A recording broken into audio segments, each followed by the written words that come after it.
Aramızda çocuklar var. Onlar sayesinde üzerimize bereket inmesini Rabbimizden niyaz ediyorum. Allah Teala yeryüzüne bir insan göndermek istediğinde bir kadını ve bir erkeği buna vesile kılar.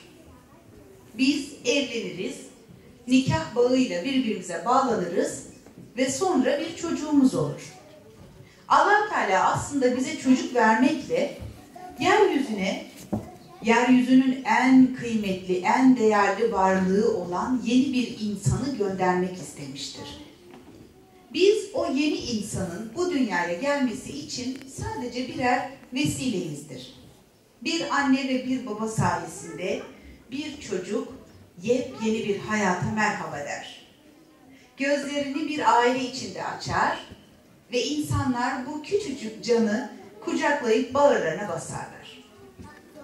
Ve anne babasını da çok büyük sorumluluklar beklemektedir.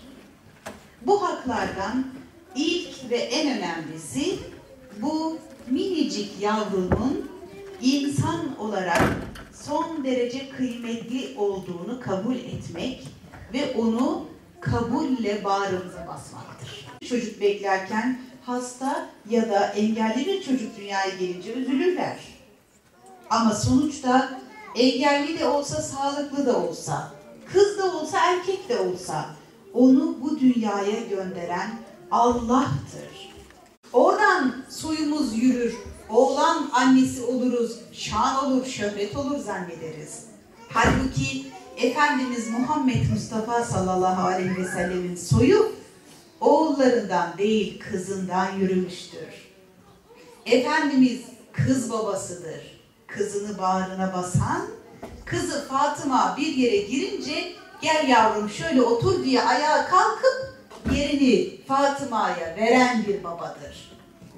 Gel benim gözümün nuru diye kızını alnından öpen babadır. Ama biz bunu unuturuz.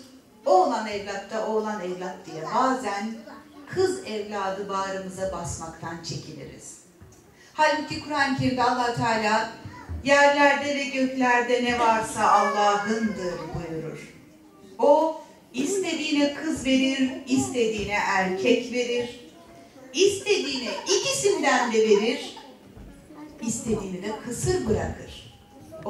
Dünyaya gelen o minik canın ilk hakkı kız olsun, erkek olsun, insan olarak değerli olduğu için kabul edilmektir.